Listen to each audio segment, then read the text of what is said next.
queridos amigos, nossos espectadores, como é bom estar com você novamente.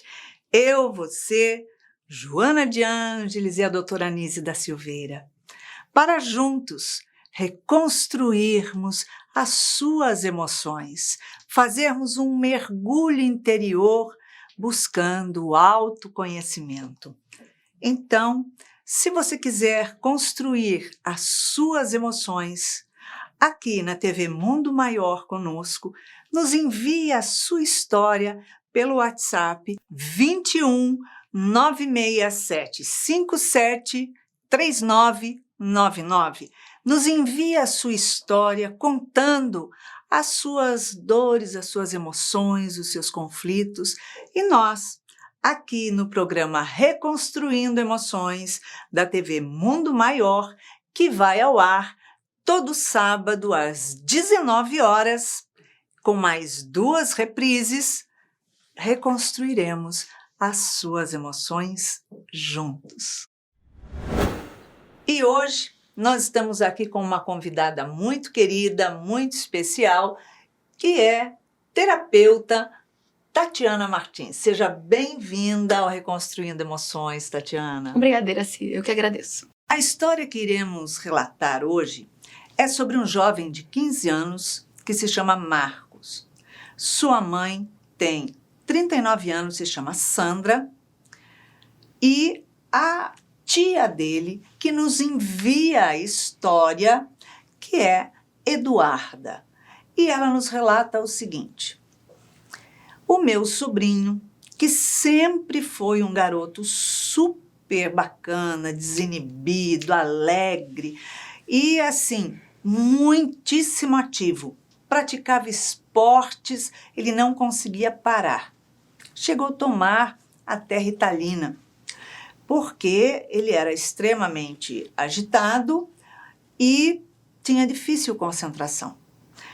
Acontece que de 2 anos para cá, esse meu sobrinho Marcos ficou triste, começou a entristecer, deixar de sair, deixar de festejar, deixar de praticar esportes, tudo aquilo que ele gostava, ele foi deixando. Se fechou num quarto e é o lugar que ele mais gostava de ficar. Os pais não entenderam e a minha irmã Sandra, diz ela, veio falar comigo porque não sabia mais o que fazer para ajudar esse menino. Até que alguns dias atrás, Marcos tomou uma quantidade de bebida alcoólica com alguns comprimidos porque ele queria se suicidar. Minha irmã me chamou, fui correndo para lá, e aí Sandra me relatou que ele é uma criança tão especial, um jovem tão lindo, tão cheio de vida, e agora tem 2 anos mais ou menos que ele não quer mais viver, não sabe por quê, está deprimido, não precisa mais tomar remédio nenhum, ele está muito mal.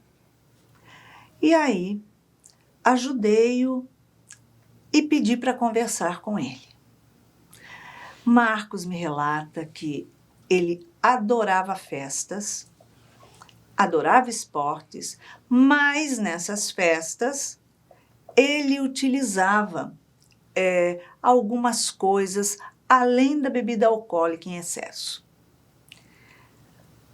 A mãe ouve, entra e diz que não seria verdade, porque ele é um menino tão bom, tem tudo o que quer, proporciona tudo a ele. Por que é que ele iria usar drogas? De jeito nenhum, ele não usa nada. E simplesmente a mãe não aceitou e disse que eu que estava induzindo o garoto a dizer que usava mais alguma coisa. A realidade é, ele não quer mais viver, ele quer tirar aquela dor que sente no peito e não sabe mais o que fazer. Eles moram em Brasília. Então, essa é a história do jovem de 15 anos, Marcos Tati. Quando a gente olha um contexto desse e a gente começa a perceber que uma família, todo mundo parece uma maravilha. E, de repente, do nada, o jovem começa a ficar triste, não quer sair de casa. E aí você fala assim, será que ele perdeu alguma coisa que o levou à depressão? Ou o que será que está acontecendo? Porque ele também não sabe explicar. E quando sai para a festa, ainda usa quantidade de bebida alcoólica e drogas. Uma coisa muito importante ali que a mãe Sandra, diz a ela, né, a cunhada não, a irmã dela, que teve uma noite que ele tomou quase uma garrafa, foi mais de meia garrafa de tequila. E continuou lá conversando. Tipo assim, não é que eu quero dizer, mas tequila é um pouquinho forte, Bastante né? forte. Então, como é que o jovem toma mais de meia garrafa e continua conversando com o pai, com a mãe? Aí, olha só, muito... Você foi contando, eu fui tentando construir a história na minha mente, né? Só que você fechou com o final, assim, que você... Só nesse fim você já vê todo o enredo. Como é que um pai e uma mãe... Não percebe? E sentam pra beber com o filho, deixam o filho beber uma garrafa de tequila. Não é o pai e a mãe que fazem esse filtro? Que não é o seu dever falar assim, peraí, que é isso que você tá bebendo? Como assim você tá bebendo? A gente lembra que o jovem, o cérebro dele tá em construção. Exatamente. Não tem a idade, agora ele já pode, já tem 18, ele tem 16, que você disse, né? 15 anos. 15 anos.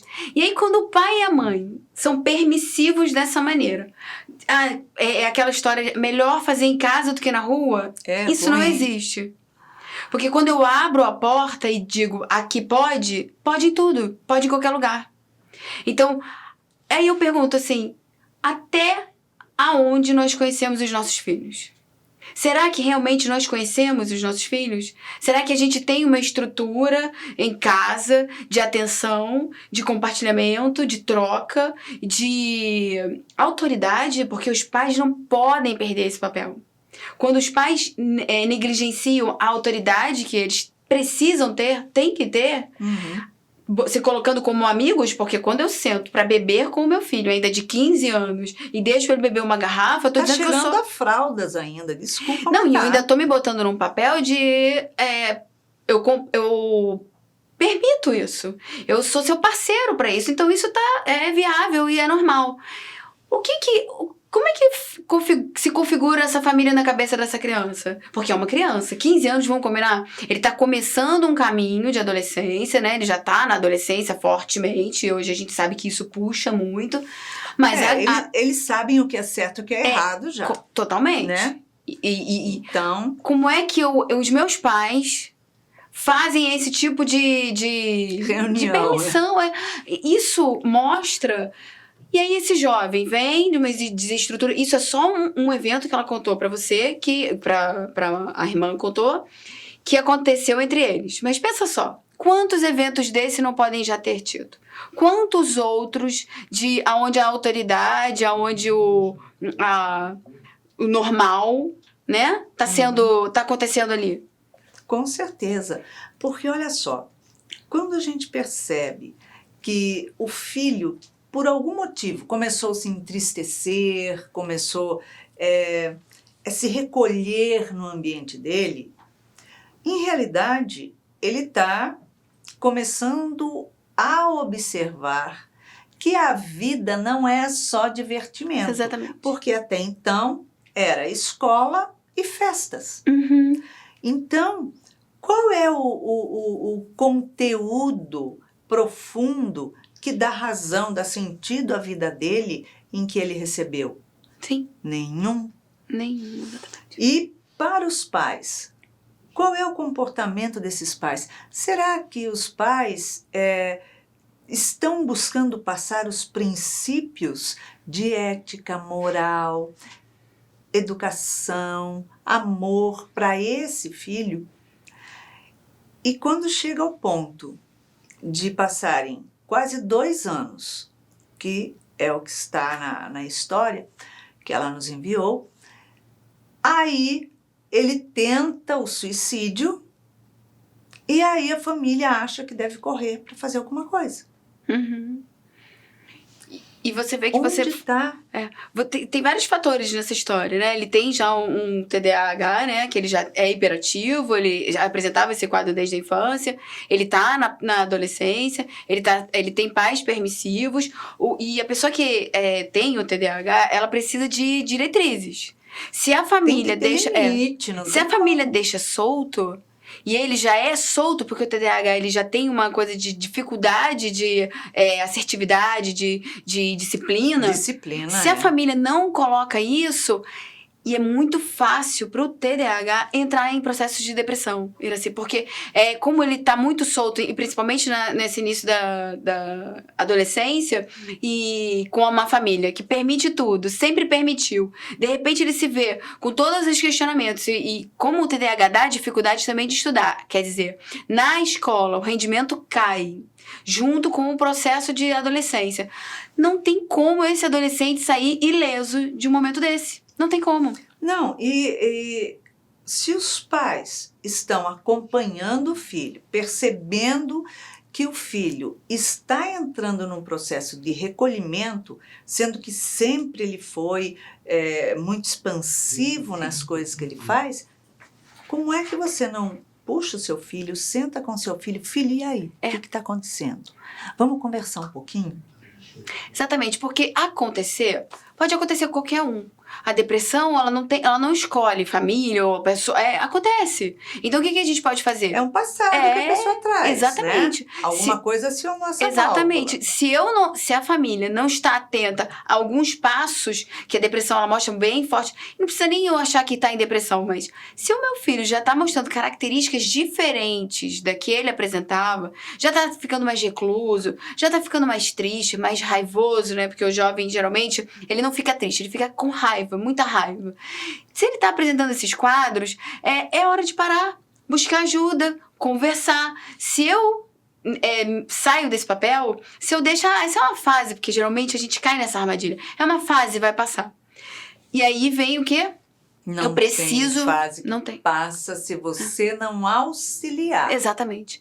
E aí o jovem vai muito em busca de coisas que tirem ele desse torpor. E aí vem a droga, vem o álcool, vem as companhias que não são tão amigas.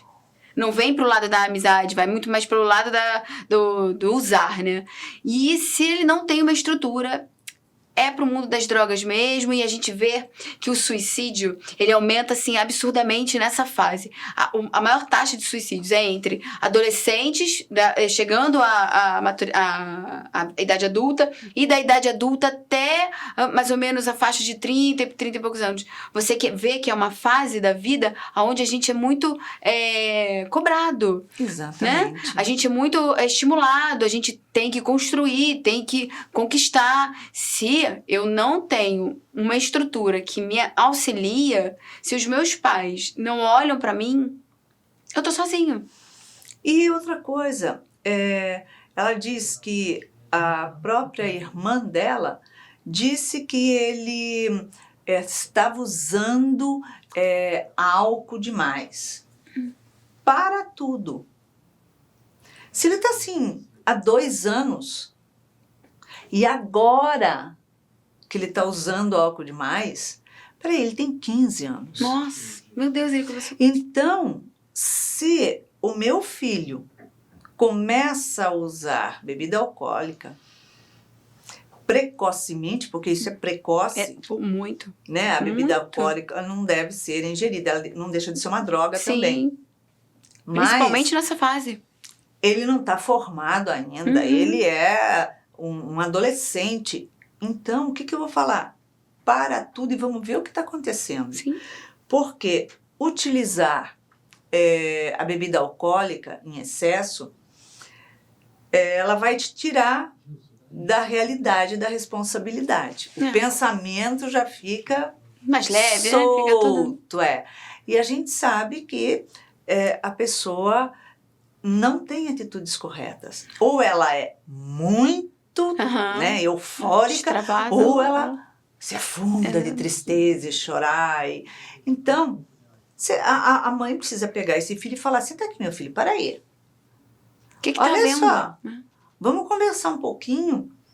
Você acha que a bebida alcoólica ela vai te deixar leve, solto, te tirar de uma timidez? Você não tem timidez.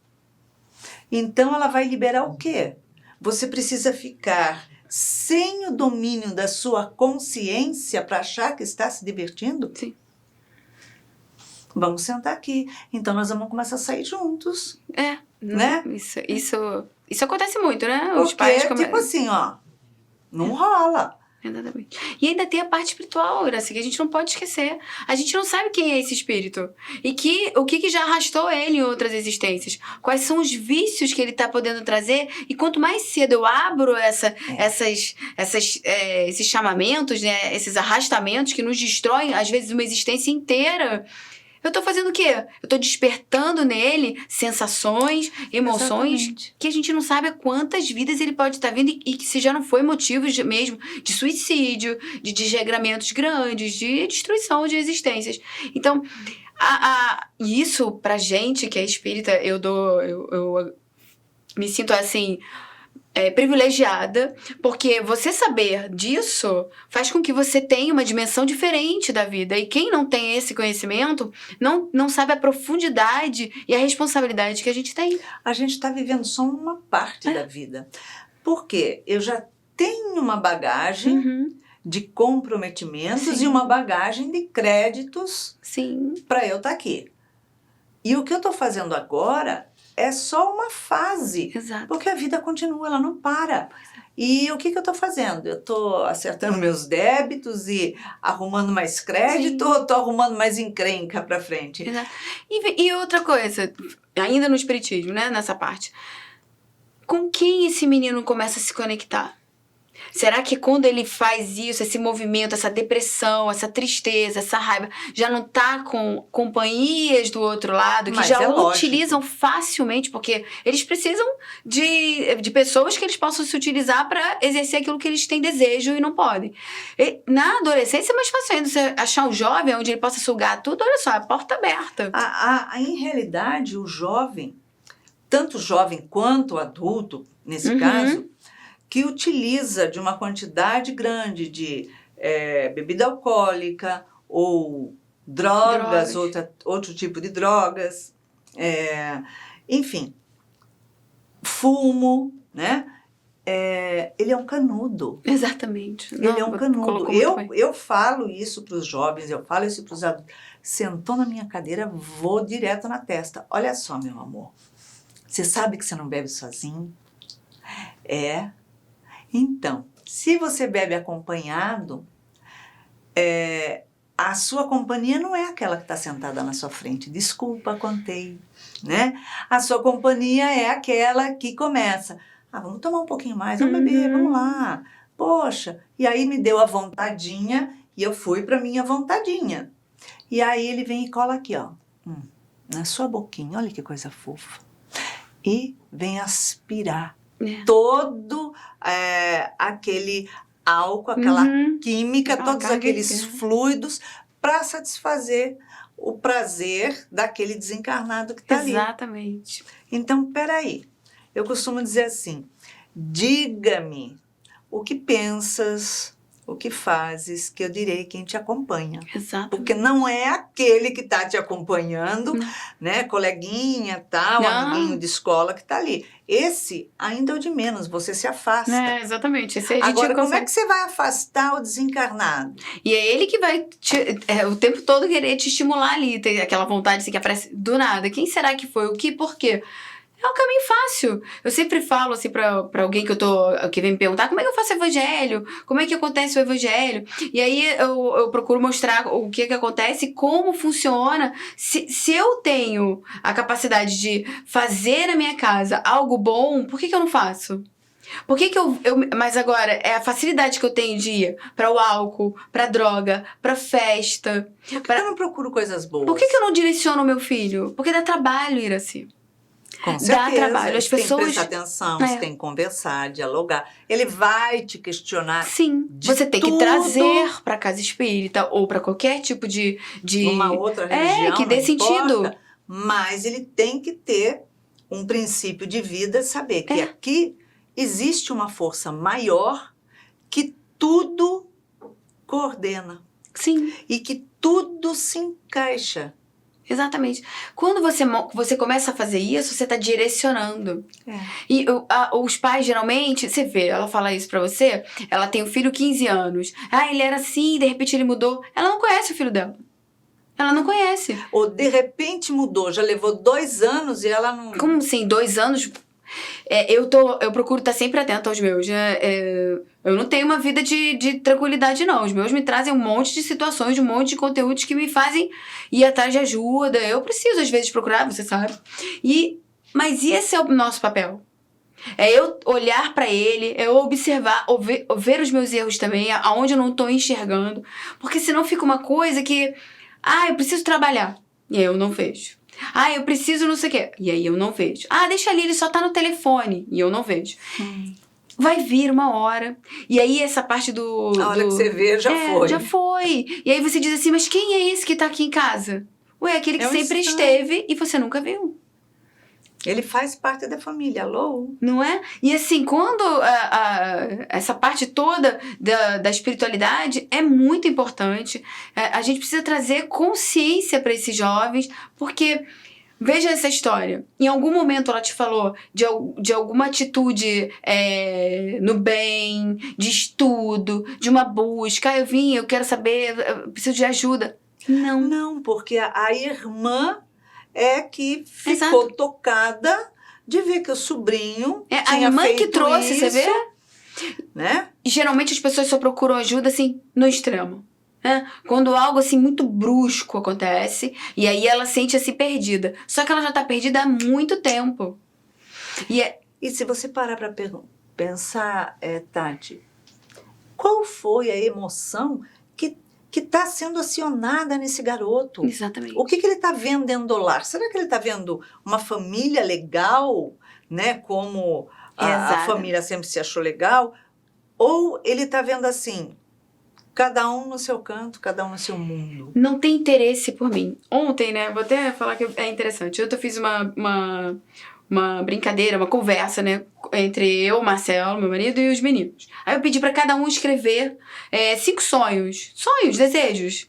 E aí cada um escreveu o seu e depois a gente conversou sobre esses sonhos, a gente ficou, o que a gente pode fazer pra conseguir, como é que a gente pode fazer? E foi conversando aquela coisa, foi interessante porque ali você se aprofunda, você conhece aquele outro. Ele traz pra você um conteúdo que às vezes nem ele tá pensando, como assim, mãe, sonho? O que eu sonhei, eu falei, não, desejos seus, do que você pode conquistar, ou fazer, ou qualquer coisa, escreve. Depois a gente trocou, cada um falou a sua, e a gente ficou, você quer isso? Foi muito interessante. E isso é uma conversa onde a gente vai trazendo um pro outro interesse, conhecer, a gente se conhece, se torna divertido aquele momento que tava meio tumultuado, né? São 2 meninos, um pequeno e um grande, então às vezes rola assim... Então, um estresse. Que aí você fica meio... Aí eu inventei um negócio, vamos por cada um. E acalmou, a gente conversou, a gente foi divertido. Essa conversa que falta, esse interesse pelos seus sonhos, pelo o que você deseja. Você já ouviu falar... E outra, você já ouviu falar de Jesus? Quem? Jesus? O que é isso? Que história é essa? É assim que as pessoas lá fora, ou que não têm essa busca, se referem. É algo assim tão distante. Quem? Jesus, aquele da cruz? É assim. E ele que traz tanto conteúdo pra gente, pode mudar a nossa existência? Pode não, se eu quiser, ele muda. Por que não trazer? Por que não fazer com que isso seja um valor moral? Então, essa família tem algum valor? Ela se preocupa uns com os outros ou cada um está no seu mundo? E quando eu deixo o meu filho beber é legal, porque ele se torna um igual a mim? Onde eu também me permito excessos, né? A gente se permite. Como é que tá esse núcleo? É aí que eu acho que a gente vai achando, vai procurando, vai desenvolvendo um trabalho. O suicídio desse menino, essa tentativa de suicídio, você vê muito mais um pedido de socorro. Com muito certeza. mais querer mostrar que eu tô precisando de ajuda. E é de vocês, meus pais, né? E ele contou pra tia, né? O que ele vinha fazendo. Olha. Mas não contou pra mãe. Então, peraí. O que é que está acontecendo ali que houve essa ruptura. Distanciamento, uma ruptura realmente, se é que houve uma ruptura e não foi sempre assim, né? A gente traz o filho e tipo assim, deixa que o filho se cria. Ou a babá, ou a avó, ou a escola, ou qualquer outra pessoa, menos eu, porque eu tenho tanta coisa para fazer que não dá. Quanto mais a pessoa tem coisas para fazer, menos coisa ela faz. Exato. Em verdade. Eu sei porque bem disso. Ela fala, mas não está fazendo. Você vê as pessoas construindo um dia em cima de nada. Eu tenho que fazer isso, eu tenho que fazer aquilo. No final do dia você fala, mas o que você fez mesmo hoje? É o próprio jovem. Se você não trouxer alguma coisa útil para ele, pertencer a um núcleo, que é o grupo jovem, que tá muito legal, ou qualquer tipo de trabalho, né? Ou de caridade, ou se preocupar com seus avós, com seus primos, irmãos, qualquer coisa que possa fazer com que ele se sinta útil, com que ele se sinta uma célula importante naquele contexto. Exatamente. Você mostra para ele que ele... Porque o jovem, ele quer ser o quê? Ele quer pertencer. Ele quer o pertencimento. E ele busca isso em tudo. Na escola, em casa, em qualquer lugar. Se ele não consegue na escola, se ele não consegue em casa, é na escola. Se ele não consegue na escola, ele vai achar um núcleo. E geralmente, quando você não tem nenhum, é algum núcleo que não está muito bem construído. Com certeza. E aquela proximidade, aquela construção de que no meu momento, eu fui acolhido, eu tive amizade. Exatamente. Quando eu precisei... fulano é muito bacana, né? Nossa, é fera, é massa. E o que ele faz? Usa droga, usa isso, usa aquilo. Vai pras festas, faz isso, faz aquilo. Não é um preconceito que nós estamos falando. Nós estamos falando aqui de valores. Exatamente. Né? Exatamente. Não de preconceito. Quer usar droga? Pode usar à vontade, não é a minha vida. É a do próprio que está consumindo. Porém, a gente está estendendo a mão para falar, esse caminho aí não é legal, não. Você vai quebrar a cara. Exatamente. Para o jovem, as coisas têm que ser ditas. E com clareza. Se você ficar naquela situação de tipo, floreando e não querendo parecer aquilo que você tem que ser... Você tem perde que ser ele. direto. Você perde. Eles são muito espertos, né? A gente sabe que hoje, tanto a criança quanto a juventude está bem, né? Bem introduzida no meio devido às inúmeras formas que eles têm de acessar todo o conteúdo que existe no planeta. Só que é conteúdo demais. Para um momento... que eles são jovens demais, com uma cabeça ainda, informação pequena demais para tanta coisa. E a gente sabe que tudo que é demais, sufoca. Chega uma hora que explode. Exatamente. Né? E é isso que eu acredito que a gente está vendo bem. Eles não têm maturidade. Nesse mundo, nesses jovens de hoje. Sim, a gente vê o tempo todo. E nessa parte que a gente estava falando sobre o suicídio, quando você estuda, você vê que quando a pergunta que você faz, mas você queria se matar? A maioria não. Eu queria só que parasse aquela dor. Aquela angústia, a raiva que eu sentia. Então, ele não quer se matar.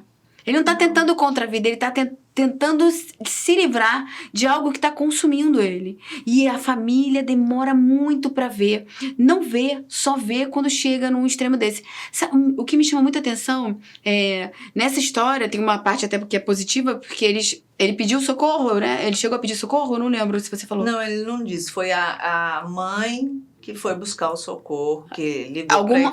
Algum sinal ele conseguiu dar. Porque você vê que tem jovens que se suicidam e que é um choque pra família, porque a família desenha aquele jovem, tem uma visão dele, não só a família, como todo mundo que convive, de um cara feliz, de um cara bem, todo dia ir pra escola. Eu lembro que teve um caso aqui no Rio mesmo, que eu fiquei...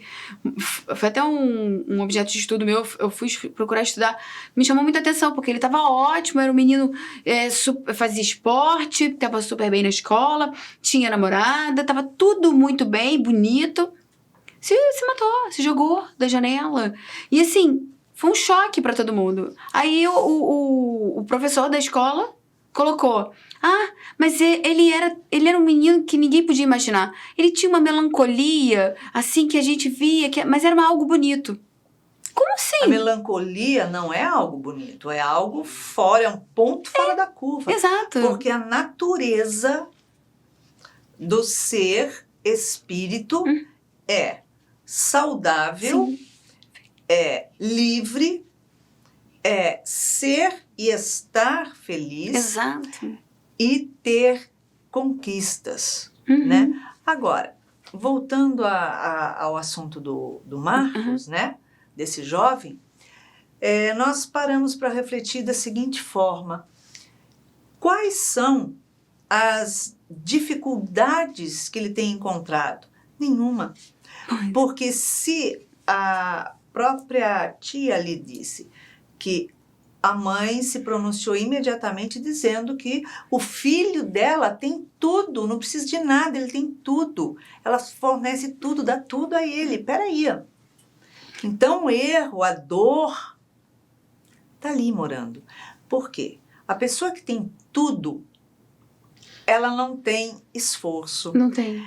Ela não tem criatividade, ela não tem meta, ela não tem nada, porque tudo aquilo chega de mão beijada. O tudo é nada, no final das contas. Então, em realidade, ela não tem um movimento de conquista e nem mérito para ter. Porque tudo na vida a gente tem que saber conquistar e ter mérito para merecer aquilo. Agora, se a pessoa não precisa fazer movimento nenhum, esforço nenhum, a vida torna-se vazia. Exatamente. E você vê que isso é uma construção, né? Essa vontade, esse desejo de conquistar, ele tem que ser construído. Eu tenho que, desde a infância, saber que eu tenho metas na minha casa, eu preciso arrumar o meu quarto, eu preciso fazer as minhas tarefas, até o autocuidado, porque isso vai construindo naquele ser ali em crescimento, essa vontade de conquistar.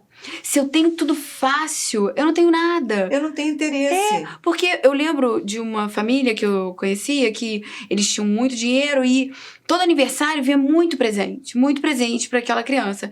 E aquela criança, ela realmente não precisava de nada, porque ela já tinha tudo. Então você ia lá, os presentes ficavam 1 semana, 2 semanas ali encostados na parede, nem abria, ele abria. Aí um dia a mãe, ela teve uma ideia muito boa. Quando foi o outro aniversário, ela falou: ninguém traz presente. Os presentes que vocês trouxerem, nós vamos doar para uma creche, para algum lugar, eu não lembro qual. E aí as pessoas começaram a trazer presentes, e você vê como é que as pessoas elas não conseguem entender, né? Elas não conseguem. Elas levavam presente para doar e presente pro menino.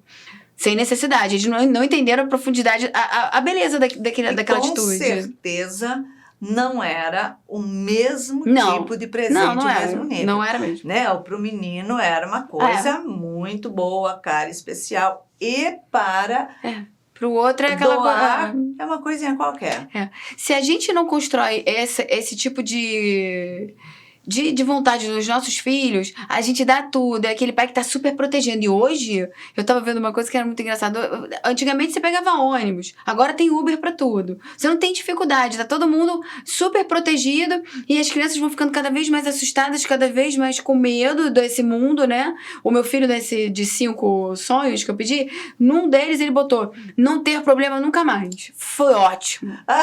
Porque aquilo ali rendeu, assim, horas pra gente falar, meu querido, vamos acabar com essa ilusão agora. Não, porque isso nunca vai existir. Mas é motivo de vida. Se você não tem desafios, você vai ficando morna. A vida é aí que acontece. Mas você vê como é interessante. Aí você conhece o seu filho. Você começa a ver que ele tá com dificuldades em enfrentar. E criando uma ilusão. Será que eu posso nunca mais ter problemas? E você vai trocando. Então, foi ótimo que a gente conversou sobre isso um tempo.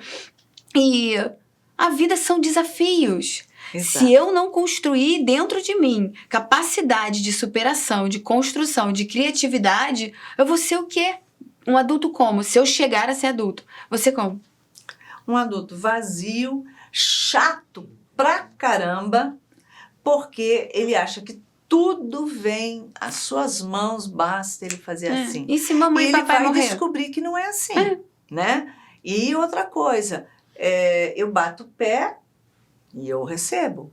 Uhum. Então, isso é uma coisa que acontece, o querer proteger o filho para o filho não sofrer, para o filho não ter decepções, para não ter desgosto, para não ficar frustrado. Você não pode dizer não para eles. Você deve dizer Gente, não. Muitos não.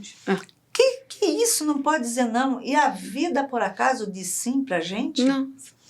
Porque ou os pais dizem não com amor, respeito, carinho, e não é não.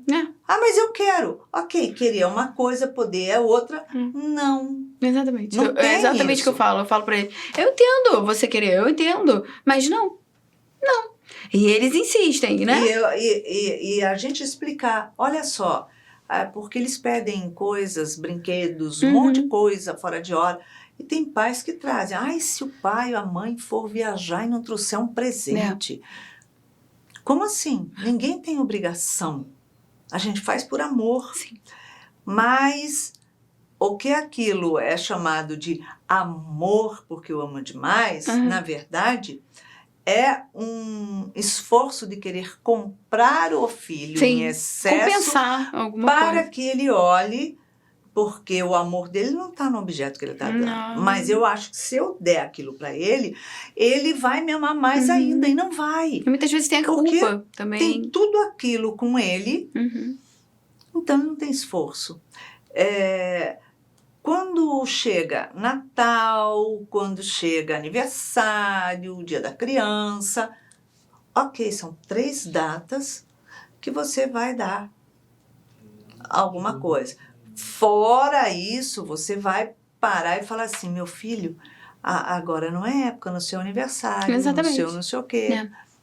E aí, você vai aguardar, você vai ensinar ele a esperar. Eu lembro que, para o meu filho, eu falei para ele, quando ele era criança, eu falei assim, ele pediu alguma coisa, eu falei, filho, você só vai ganhar isso daí no seu aniversário. E se tiver merecimento ainda. Ele falou, só no meu aniversário? Eu falei, Mãe, eu posso fazer aniversário sábado? Porque sábado era um bom dia, não tinha escola, não tinha nada. Então, eu falei, não, a gente não escolhe o dia que vai fazer aniversário. É tal dia, né? Exatamente. E ele ficou lá esperando chegar. Não pode ser essa semana ainda, não pode ser. Não pode. Por quê? Porque, olha, a gente tem que trabalhar, ganhar, a gente tem compromisso, a gente tem contas para pagar, a gente tem despesa, a gente tem um complexo. Exatamente. Né? Exatamente. Então, eu fazia muito isso com meu filho. Eu levava ele para comprar presente pros amigos e falava, olha, hoje não é para você. Aí ele ficava olhando, ele, posso olhar as coisas? Eu falei, pode, mas só olhar. E não comprava. Isso é exercício. Pra gente e pra eles. Nunca tive filho que ficou se jogando no chão, se batendo. Porque se jogar, vai ficar fizesse jogado. isso, coitado. Né? Vamos lá. Então, eu tenho, graças a Deus, filhos educados, porque me foi permitido, foi me concedido educá-los. E eu acho que essa fase eu devo ter cumprido. Agora, a gente olha as mães e fala assim, vamos junto. Precisava de uma escola para mães, para pais. Precisava, exatamente. Tati, em uma palavra, diga uma emoção. Qual a emoção que deve ser trabalhada? Amor. É o amor. O amor, o cuidado, é o amor. Com certeza. Então, amor não significa liberalidade de tudo. Amor significa educar, participar. E aí a gente consegue chegar lá, não é isso? Exatamente. Tati, obrigada mesmo, tá? Uma alegria recebê-la aqui. Obrigada. Então, depois de ouvirmos a história do Marcos e principalmente do diálogo que tivemos com a terapeuta Tatiana, vamos ver o que é que a doutora Anise tem a dizer sobre essa história, essa emoção.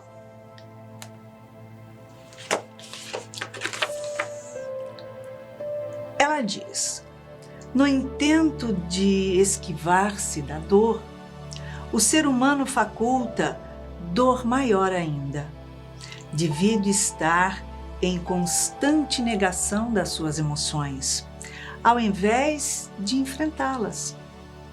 Em consequência disso, surgem inúmeros agravantes, outros transtornos como compulsões, ansiedade em elevado grau, quadro de obesidade, dependência de uso de drogas lícitas ou ilícitas, depressão, pânico e outros transtornos. Então, depois dessa doce e direta explicação que a doutora Anise traz, podemos refletir um pouquinho mais sobre o que é proporcionar tudo aos nossos filhos.